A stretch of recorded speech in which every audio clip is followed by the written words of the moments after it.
Сәлем достар, қалдарыңыз қалай? Бүгін осындай өте дәмді чебуректер дайындаймыз. Ол үшін бізге ұн, жұмыртқамызды саламыз.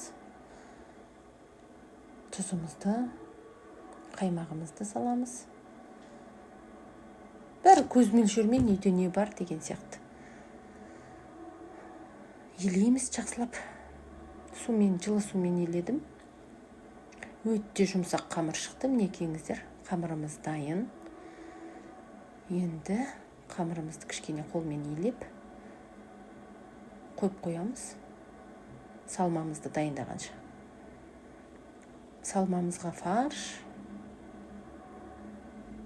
пияз, тұз, қара бұрыш мен сұйық май қостым кішкене. Бәрін жақсылап араластырып,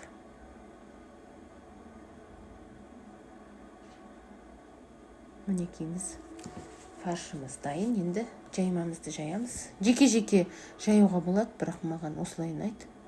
Мен бірден осылай үлкен қылып жайып аламын да, арнайы осындай ыдыспен кесемін. Кішілеу қылып істеймін. Сондықтан менің істеу әдісім осындай. Өте жұмсақ, өте дәмді болады. Дайындап көріңіздер. Енді салмамызды саламыз дайын қамырымызға. Сосын осылай өте жұмсақ қамыр шықты. Мінекейіңіздер, жұмсақ.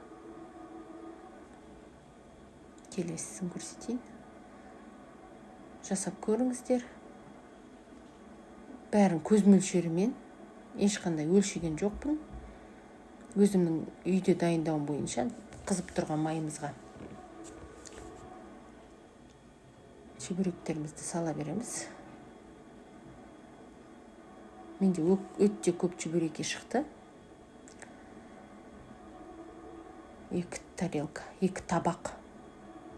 Мінекейіңіздер, чебурекеміз дайын. Өте жұмсақ, өте дәмді. Мінекейіңіздер.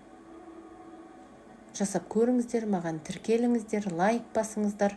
Бір-бірімізді қолдайық. Келесі кездескенше достар, сау болыңыздар.